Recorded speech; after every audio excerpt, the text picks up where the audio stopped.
listening to the AFTERBUZZ TV network. Now the largest new media platform on the web and your number one source for after-show entertainment. Very good, Keith. Johnson.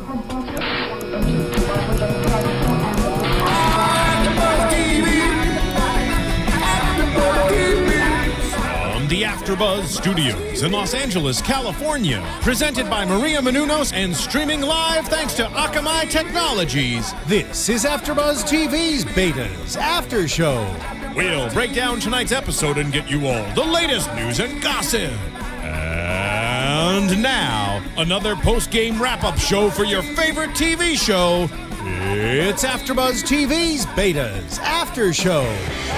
Hey there, Betas fans. We're here doing the Betas After Show here at AFTERBUZZ TV. I am Matt Lieberman. We're talking episode 107, Strange Magic. Patrick Dees, unfortunately, he is not here with us this week. I had like a weird... right off the bat, you know it's good when I'm tripping over my own tongue. But he is at CES this week. We miss him dearly, and he will return next week and the following week to wrap up the season. But I have two very special guests. Yes. Once again, Mr. Josh Stoddard, co-creator, executive producer of Betas. Howdy do. Good. I'm doing very well. Good. And Karan Soni is here. Yes. Plays Avinash Dagavi. That's right. Yeah. Yeah. What up, America? We're global. Okay. What up, world? Exactly. Don't leave out the rest of the world. They get No, very never. testy. Got it. Yeah. Okay. Oh yeah. Can they watch the show on Amazon.co.uk? Oh, good question. My understanding is that it's debuting in January in the Got UK. it. Okay. So Yeah. there's still more rollout to On do. Love Film Yeah. or something like Oh, that. okay. Yeah. Oh, very cool. Yes. They're flying us to London Yeah. to premiere it at Giant Stadium. No, that's not true. At Giants Stadium in London? Yeah. Giants that's what- Rugby Stadium? Yeah. Oh my God. Yeah, it's right? gonna That's be huge. in London, right? Yeah. Yeah. Yeah. Yeah, you're good. Yeah, You're good. okay, cool. Yeah. You're You're All right, completely this is not factual. happening. Okay. Yeah. So this episode, really cool, really different episode that I think it's the first time, it wasn't quite a bottle episode, Right. unless you count the woods as one big bottle. Yes. But it's basically, okay, let's strip our characters of any of their defenses. Let's strip them of any outside influences. And let's just have an episode where they're figuring out themselves and their lives and their relationships with each other. And I think it was very necessary at this point in the season to get all this conflict out in the open. And you can tell from the very top, it's the middle of the night, Hobbs is asleep, Mitch is like half drooling, and, Trey's on the phone with you, and you're still in that fight over Michael Lau. Yeah. And his offer is very innocent offer that Trey just refuses to accept. And the Murch is like, well, screw that. You're going on a mission. Right. Mysterious mission. Get here at 6 a.m. and you're sent out to this cabin in the woods. So where did you shoot this whole sequence? Was this down here or up in Northern Cali? No, it was all down here at the Disney Ranch. Mm-hmm. So yeah. Many criminal shows have been shot there. Oh yeah, Justified shoots there. Right. Yes. And all the NCISs and the criminal minds of And this you could world. feel it, Yeah. Oh, you can yeah. feel the There's violence. just yeah. Like, yeah. You could feel the violence. You could feel the gravitas. Sure. Also, any building has posters of all those shows Yeah. inside of it. Oh, okay. Because they give them a lot of business. You just Sure. could smell the Mark Harmon on the Yeah. Did you just anywhere you dug, you found NCIS paraphernalia? Yeah, I don't know what paraphernalia they have. I'm not sure They either. wear hats on Yeah. that show, Sure. right? Just Sure. the CBS Hats. logo everywhere. Yeah. Just you walk out into the middle of a field, there's just a crop circle, it's the CBSI. Right. You know what's crazy is so many shows shoot in that ranch, and it's one of those things where once you've been there, any show that I feel is shot here that's in the woods, it's the Disney Ranch. Yeah. Like I've seen 4 other shows since we shot there, and I'm like, I know that tree, I know that cabin, I know it's the same thing, and I feel like no one would notice it. It's a no big one would place, and there's different vibes to Yeah. each of the sections, and so once you So it's like Disneyland. You've got your Yes. Tomorrowland, you've got your Fantasyland, Right. your NCIS land, your Frontierland is the Yeah. majority. Yeah. Yeah. yeah, Cool. yeah. So you get out there, he takes all your technology away and absconds with it and leaves you in this cabin, no power, plenty of dust and mites. They were blowing that dust in our face before every take. This is not Was a lie. that specifically to make you sneeze or just to get it in the air? Get it in the air and also make us cranky and miserable. Did they call it atmosphere? Yeah, Yeah, atmosphere. I love That's it when right. they do that. Yeah. Yeah. It's safe to. We all were very unhappy in those woods. Good. It's method. Yeah, it was very method. Yeah, we were so happy to be back in Culver City after we finished that episode. But yeah, there was a lot of. They would blow dust. Any scene where you see that, it'll be there was blowing in our face. Yeah. So let's talk a little bit about Nash's relationship with the team at this point. Before we get into the LSD trip and all of that.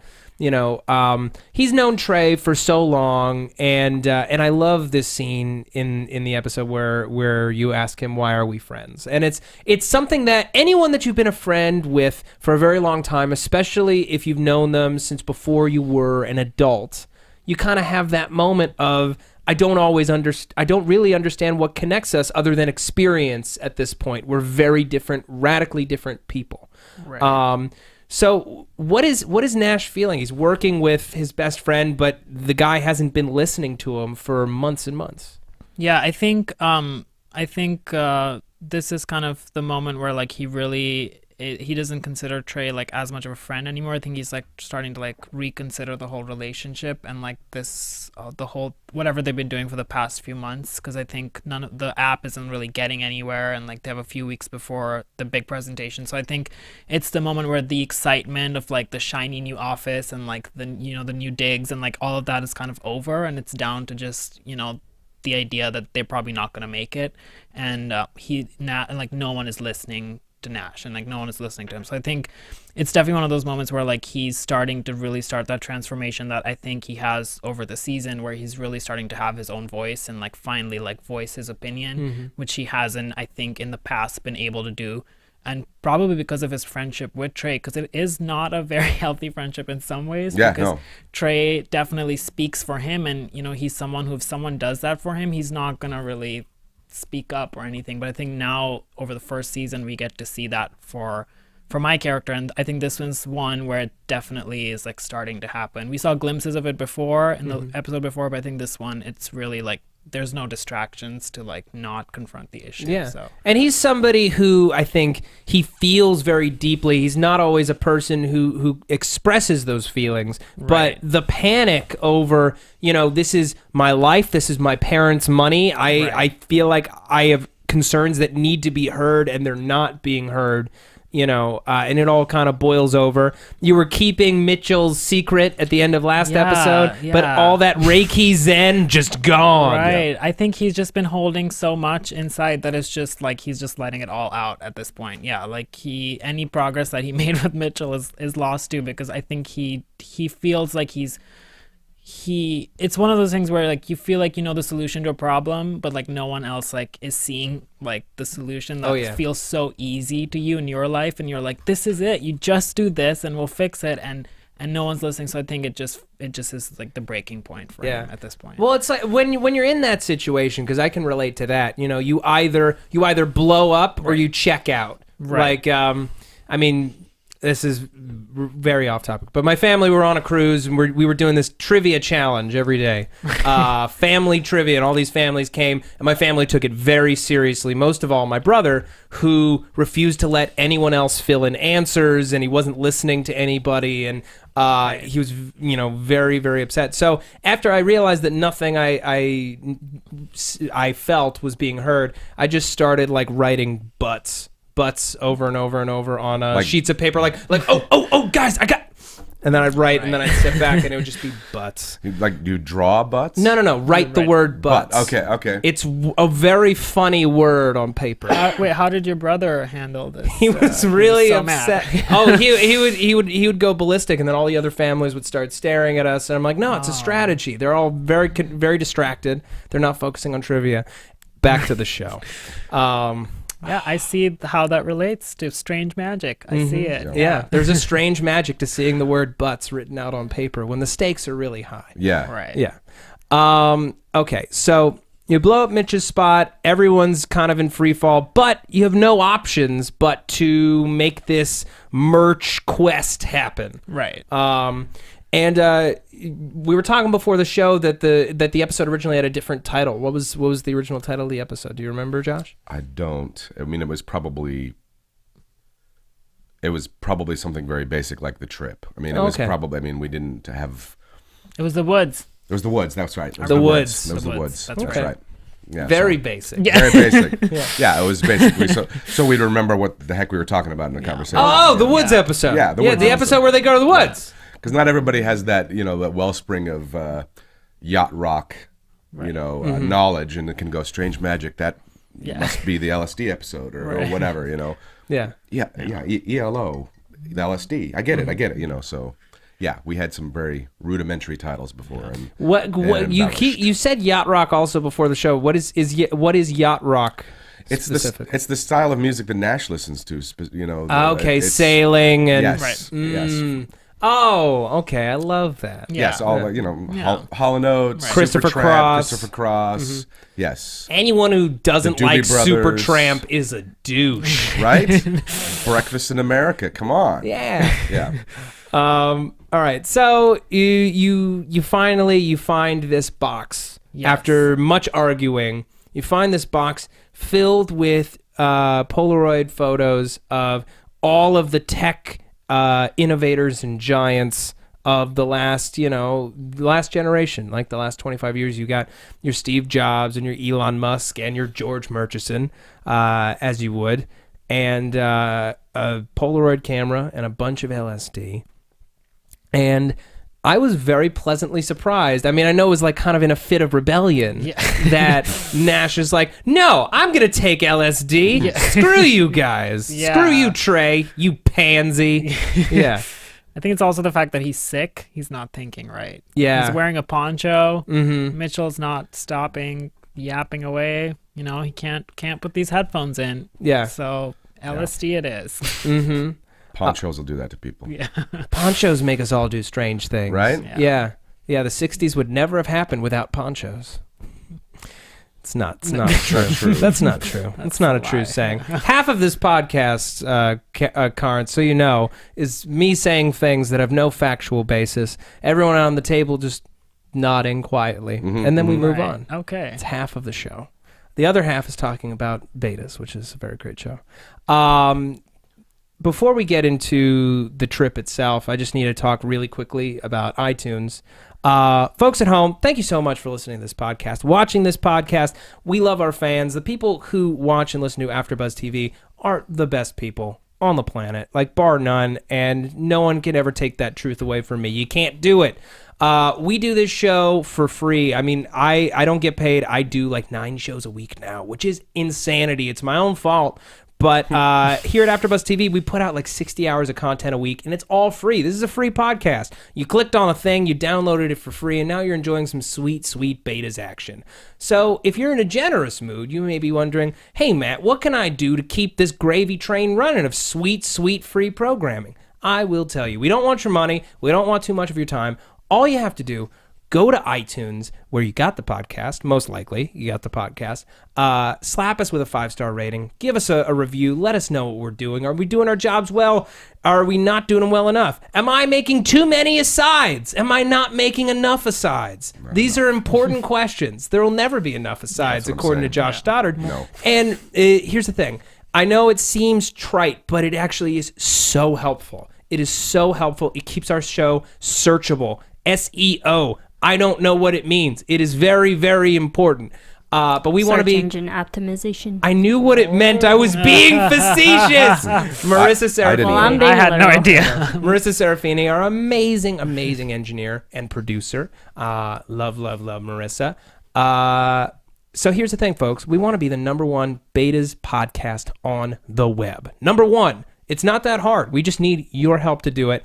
It lets my bosses know that we're doing a great job. It's so important to the enterprise. So please, please, when you get a second, do it. If you don't have iTunes, or if you have no access or inability to rate and review the show, what you can do, send an email to info@afterbuzztv.com. It won't necessarily help our rankings, but it will let my bosses know that we're doing a great job. You love our programming, and just every little bit helps. I love you, I love you, I love you. One more time, I love you. We love you too. Yes. That was beautiful. Thank you, Karan. Yeah. I feel like there's a lot of warmth in this studio right now.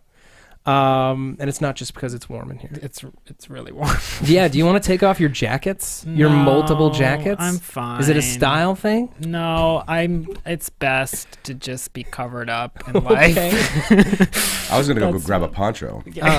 No, that should be on I your requested tombstone. the poncho, yeah. Karan Soni, 1980 what? How? 89. Okay, all right. It was my birthday yesterday. Okay, I'm 25 years happy old. birthday. Hey, 25. Karan, let's look at you. I know. All right, Mr. 25. All right, 1989 to 2089. You should spend life covered up, probably. I don't remember the exact quote. We went too far down this rabbit hole for me to get the quote exactly right. But, all right. I'm going to get back to the show. I don't know what it is about this show. Maybe it's because I don't do a ton of comedies and I love chatting with guests that I go off topic way more here than I do anywhere else. It's a very interesting phenomenon that someone should study. But speaking of studies, there were studies done that formulated the thing known as LSD, and these people took it. Oh boy! I see what you did there. I did. It's what's called a very smooth transition, right? And so you're straight up tripping, but Mitchell, of course, is a pansy, and I loved how helpless he is without his phone. He's the most helpless out of anybody. Even like Nash, who needs to, break away from reality in order to handle reality. Right. At the very least, is more self-sufficient than Mitchell, who's just kind of a whiny baby. Yeah. Who, his phone is his mother and his father and his big sister all in one. He doesn't have WebMD. He can't figure out if LSD is okay on his medication, which I just found so funny that he would think that would even be on there. And he chickens out, and instead, and I feel like all of you guys, like maybe you were playing it that you were tripped out that like the fact that he was saying stuff that so obviously was fake was either super trippy. Or that you like immediately saw like either that's weird or like that's weird because I'm on LSD. I don't know. Like what went into playing Nash on drugs? Honestly, like very honest, I was just like took John Daly aside and I'm like, what should I be doing? Exactly. And he was like, oh man. He's like, this is what you want to do. This is what it feels like. And he just broke it down for me. And I'm like, I'm just going to imagine myself experiencing this right now because Nash and I hate the outdoors, and I was there, and he was there, and I was like, if I did this here, it would probably be how Nash did this here. Yeah. So tell me, John Daly, what would happen? Did doing this episode make you more interested in trying hallucinogenic drugs? No. Okay. I like the pause there. I can't tell if you. Hi, Mom. Hi, Dad. Are they listening? Well, are they going to? They watch everything. Oh, that's great. Yes. It's great to have that kind of support. My parents have never seen one of these podcasts. Oh, no. Mom, I have sex. I've done drugs. Never. It's never going to reach their lips or ears. Oh, okay. I don't know why words would reach their lips. I've always wanted to take like mushrooms or something, but I'm such a control freak that I feel like I would not have a good time. I would overthink the whole thing. Right? You'd want to keep things on an even keel, have some control of the structure of this trip, but that's the whole point is someone else is driving. Yeah. Well, the trick is to have somebody there who's a control freak who's not. Right. Or at least tells you someone you trust. You need a spirit guide. You need an anchor. Yes. Yeah. You need. Are you guys Lost fans? You need a constant. Yes, you do need a constant. And I for whatever reason, this episode, as much as I hate to bring up Entourage in any conversation, it brought me back to that Joshua Tree episode that they did, and I'm like, oh man, this show is like Entourage, but I like all the people on it, and it's funny. And it's like it's San Fran instead of Hollywood, right? But there's some element there of like, okay, this episode is a crew of guys who I like, who are in a fight, who are hanging out, who are on drugs, and they're just relating to each other, and it was just a really nice break, a raw, real break from plot stuff. Yeah. Even though you come up with, you have this epiphany, Right. and you come up with the new version of BRB, which let's just talk about it. So you have this conversation with Trey. You find this truck that you think is Scarlet, and it's just these dudes' truck, Right. that they just left there while I guess they were hunting or whatever they were up to. They didn't have guns. No, they were actually. I don't think you got to see it at all, but they were butterfly catchers. Oh. Yeah. Oh. They have like the little And that's nets, why all yeah. the butterflies got loose. Yeah. Sure. Ostensibly. Yeah. Sure. Yeah. Yeah, they dropped their bucket of butterflies Right. when they were chasing you, Yes. and then they Right. got released. You Yeah. did a good deed. Yeah. Yeah. And you ask Trey, why are we friends? You talk about this anecdote about being at Stanford and creating that machine that robbed the vending machines. Your RA caught you. You paid him off in Kit Kats. Right. And it's great. Like we've rarely seen Nash this happy as he is in this never. moment. Never. Never. Yeah. And it was just really cool to see him like secure in your own skin. Yeah. It was awesome. It's really like, I've realized more that I watched the show that it's really hard to play him because the other three guys it's very, whatever they're feeling, they say it out loud all the time. Like Hobbs will say too much of what he's feeling.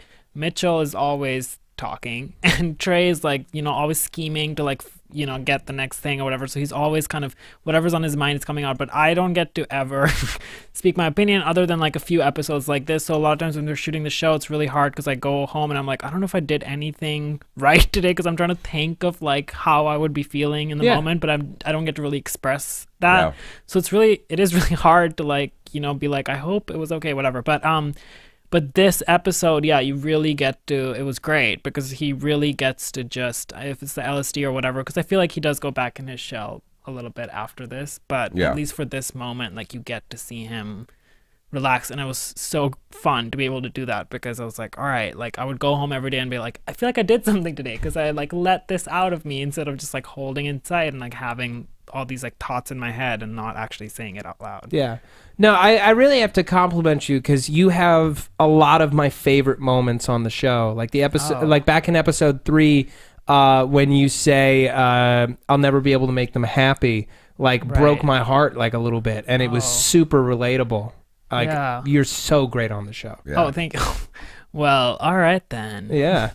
Jeff Bezos, you better be listening. Yeah. Season 2. Sup, Bezos? Season Oh, 2. snap. I forgot my whole iTunes thing. I just want to remind everybody, we want to see this show continue. We want to see a second season. We want to see 7 seasons. Are you ready for that much work? Yes. Could you handle that? Okay. Can you handle 7 seasons of not feeling like you did anything? Yeah. Excellent. As Good. long as there's paychecks. That's important. Do it. Okay, good. Well, here's the thing, folks.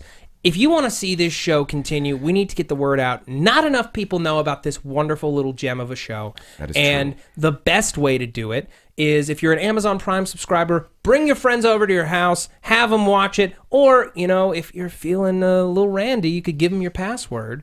And then they could also be able to see it. But here's the thing, folks. Amazon.com is running an amazing promotion. You go to Amazon.com/free month. You get a free month of Amazon Prime, and then you can watch all of Betas all at once. Yep.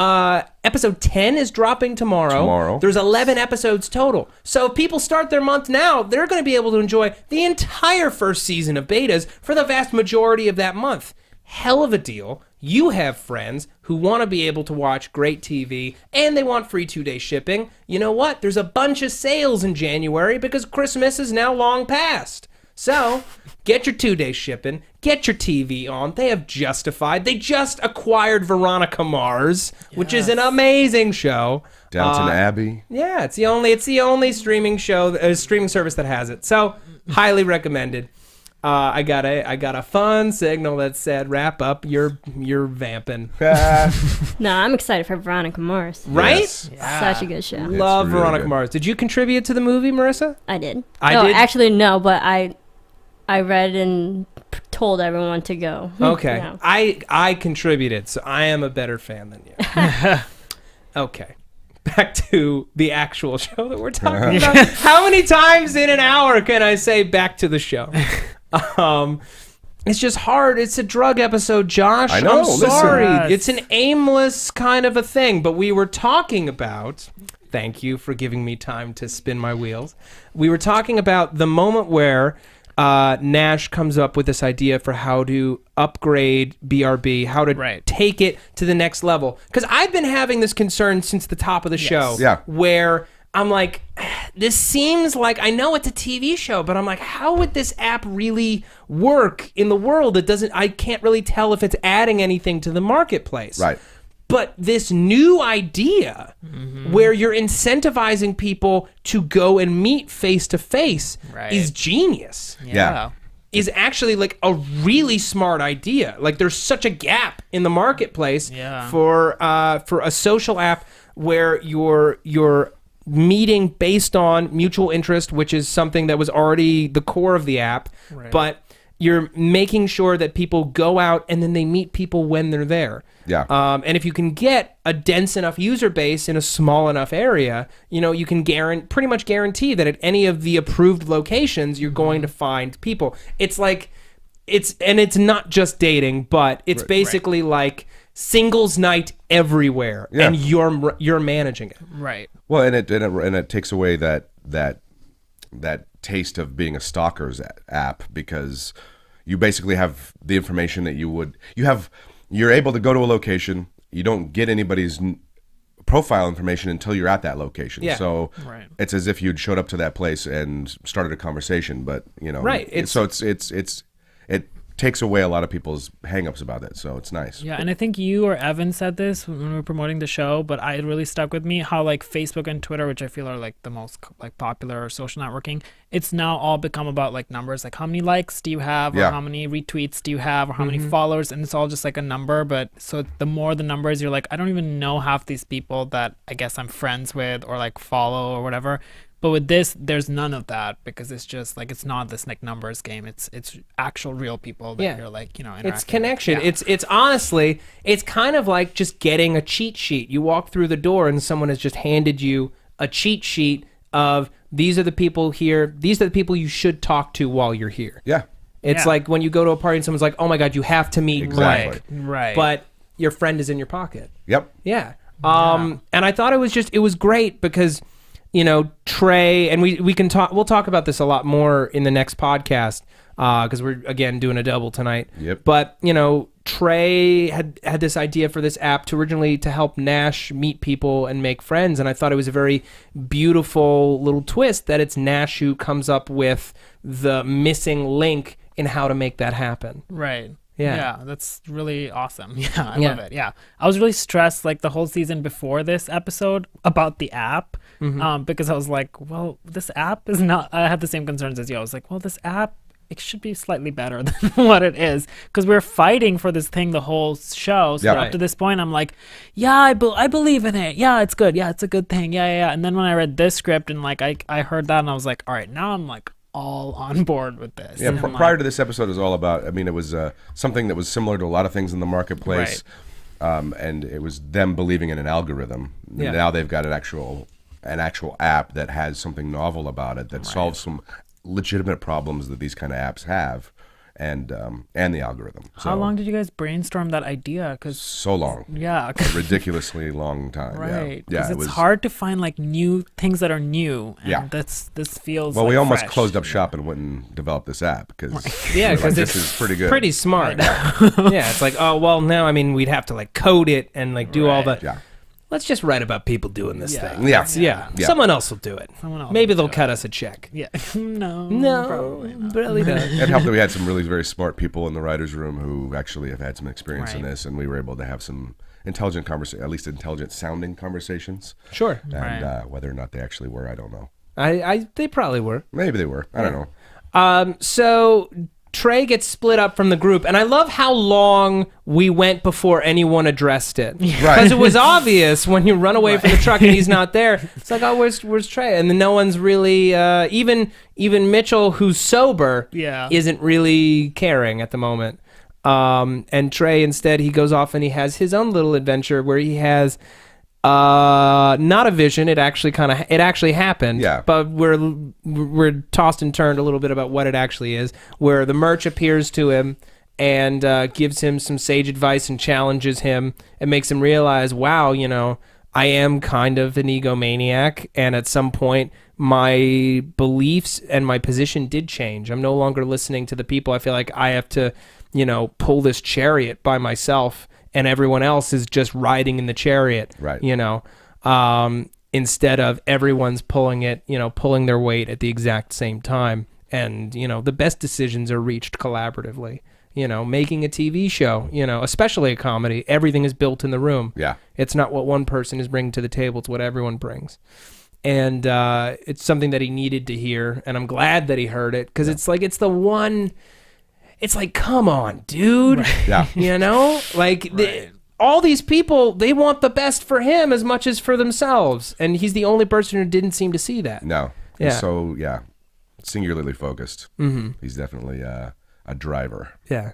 Karan, what's your relationship with Joe, like on set? Like, how different is your relationship from the relationship between your characters? I honestly have so much respect for him, and I'm not just saying this because we're here, but when the show got picked up, actually, this is a good story. When the show got picked up, I have a bunch of friends that are on, like, are on TV shows. So, like, called people, and I was like, what should I expect? Because this was like my first time like being on a show, and they were all like, the whole point of a show is the first person on the call sheet, which is Joe on the show. He's like, whoever's the first person, they set the tone for the whole show. So it's like, if that person's like not learning their lines or they're not doing a good job, it just trickles down to like everyone else.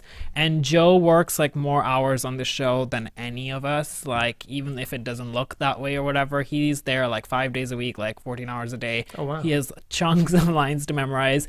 We get to still come in and like have like half days and stuff like that, and he never complains. He's always prepared. So like, I have so much respect for him from like an actor's standpoint, which is like the world that both of us come from, because we're not like from the stack world. So I feel like our relationship is kind of like parallel to like kind of what it is on the show, because we all have like a huge respect for him, because like we know how hard he works on the show, and like he never messes up, and he's like always prepared, and that just makes you can never complain, because you can be like, well, Joe had to do like 5 scenes today and I have 3 scenes, and like I have to know my stuff, because he knew like every single thing for like every single scene. So it's great. Like I'm so happy that it's him and like no one else, because that would be hard to have to do this for like 3.5 months and then not like the person who like you're supposed to respect, I guess, in the show. But so let's wind the clock back. I feel like we've talked a fair bit about the episode, and I want to ask some more general questions, because on the next one we have way more plot to deal with. Right.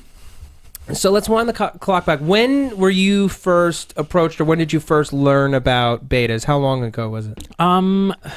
Maybe this time last year, I think, like 2 weeks from now, maybe something like that. Yeah. I think I auditioned 9 times. Yeah, you were in 9 a lot. times? Yeah, it was a lot. Yeah, I think it was because I came in very early, and then Alyssa, the casting director, was like, all right, I think I like you. So she tried to just keep bringing me back just so that they wouldn't forget that like I exist, because then I feel like you saw a lot of people just for every role. That's what it seemed like, because every time I would come for the callbacks, there'd be a huge like new set of people for every role, and normally you'll see like some of the same people.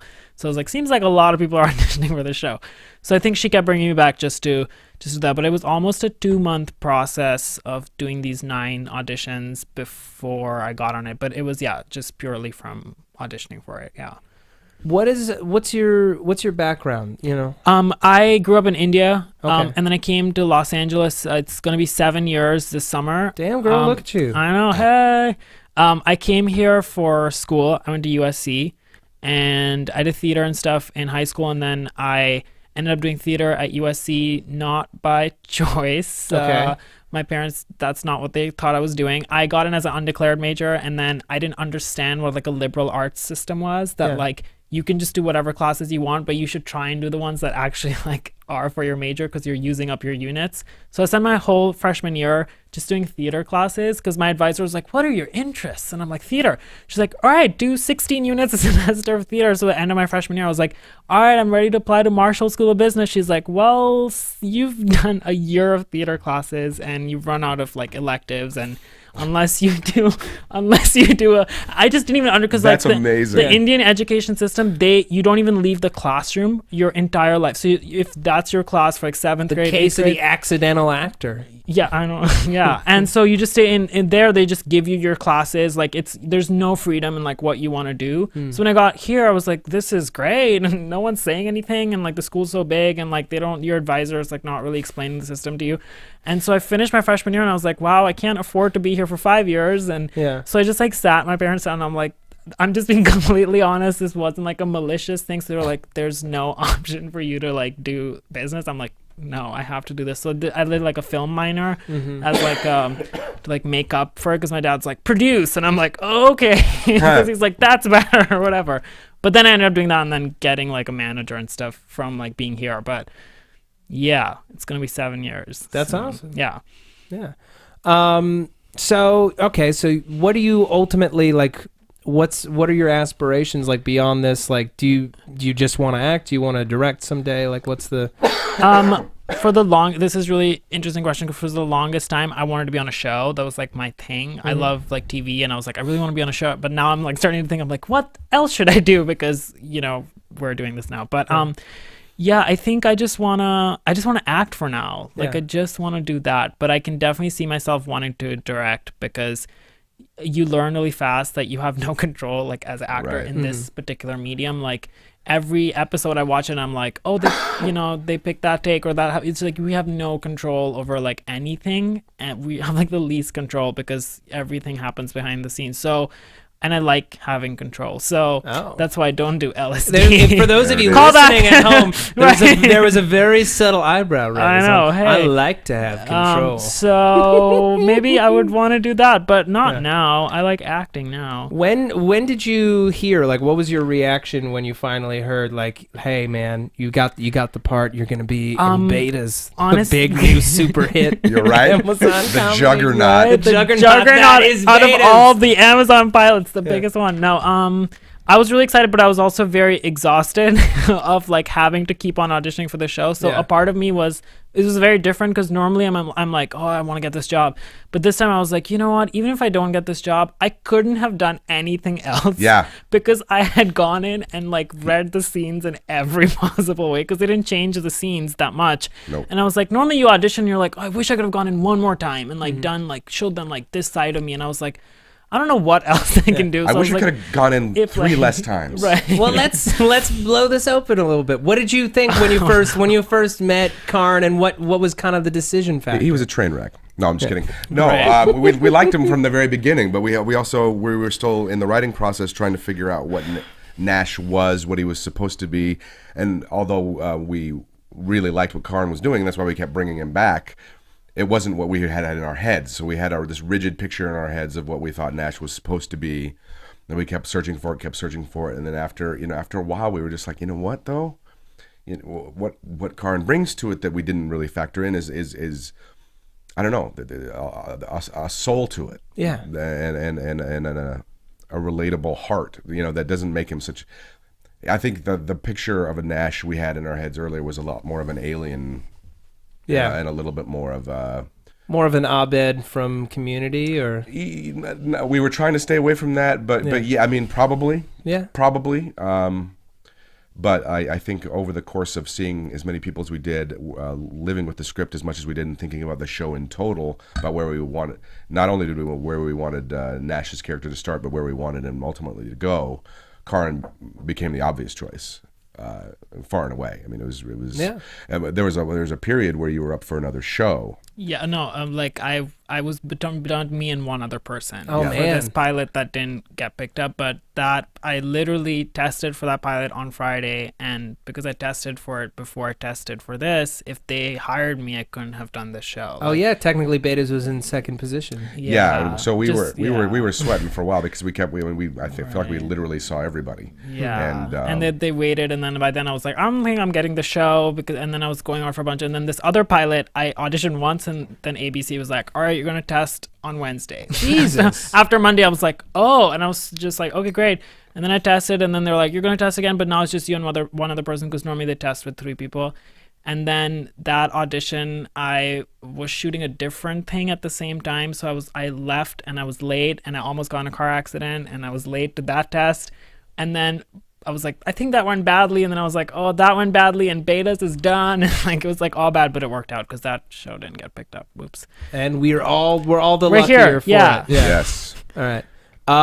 So one final note. Chili's, bacon ranch quesadillas. Bacon ranch quesadillas. It's the Murch's favorite. Yes. We shot that at 2 a.m. 2 a.m. That was day 5 of 5. It was Charlie's the only one who the director tried to get us all to eat it. And we were so upset having to be there for so long. It was like hour 15 and we're like, we're done being in Santa Clarita. We don't want to be here. We're not going to eat this. And Charlie's like, I have a line where I say this is the most delicious thing I've ever had. So we're like, sorry, dude, you have to eat it. Yeah. Then the director tried really hard to like get him to dip it in sour cream and all this. And this food was made hours before because this was the real Chili's that was operating. And we wrapped the scenes before a little bit early, so we had to sit outside this Chili's waiting for them to close like down for the night. Then they made this food before they closed the kitchen and it was like stored somewhere in the back and it was hard and cold and Charlie had to eat like Just the way you 7 or want 8 of them. Oh yeah. I once filmed a sketch where I had to eat 3 whole salamis over the course of the day, just biting into whole chunks. Were you spitting it out? No, well, it was before. It was like the first thing I ever did. It was the first thing. Right, so you were like, I'm just gonna do it. I was like, when you shoot something, you're supposed to eat it, right? You just eat it. So I ate 3 whole salamis. Yeah, it was disgusting. Did you throw up? No, I did not. But this PA broke my watch, and I never forgave him. Okay, on that note. On the note of rage, although funny thing, that guy eventually he went to rehab, like internet rehab. Like his parents pulled him out of college because he was using the internet too much, so he went to a rehab for internet use. I didn't even know that was a thing. Yeah, I can see how I that can could see be a that thing. being a yeah. He wouldn't go to classes. He would just be surfing the web all the time. Yeah. Anyway, I think that's going to wrap it up for this podcast. We have another one coming down the pike immediately. Both of these will be posted tomorrow morning. So I think that's that. Thank you, everyone, for tuning in.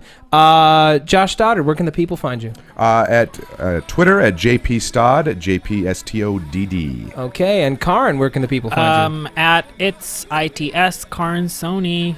Okay. And you can find me on Twitter at Matt Lieberman. That's MattLieberman. You should also follow Betas, the official Betas Twitter, at Betas, Betas. You can also find me here on AfterBuzz TV on a buttload of shows. I might be missing some, so forgive me. But I'm doing Almost Human, Sleepy Hollow, Agents of S.H.I.E.L.D. I got True Detective coming up, Justified, Cougar Town, Helix, Banshee, Lost Girl, Sherlock. I might be missing one. There's a whole bunch. You throw a dart, you probably hit me somewhere around this studio. Anyway, you guys are the best fans in the world. You rock. See you on the next episode. Good night. From executive producers Maria Menounos, Kevin Undergaro, Phil Svitek, and the entire AfterBuzz TV staff, we would like to thank you for listening to the AfterBuzz TV network. To watch or listen to other after shows and post comments or questions, be sure to visit AfterBuzzTV.com. I'm Sir Richard Wentworth, and this has been a presentation of AfterBuzz TV. Bardukin! The views expressed herein are those of the hosts only and do not necessarily reflect the views of AfterBuzz TV or its owners or principals. Thank you for watching AfterBuzz TV on YouTube. For more of your favorite after shows and interviews, subscribe to our channel here, and be sure to share your opinion on the episode in the comment section below here. We'd love to see what you guys are buzzing about. Thanks again. Buzz you later.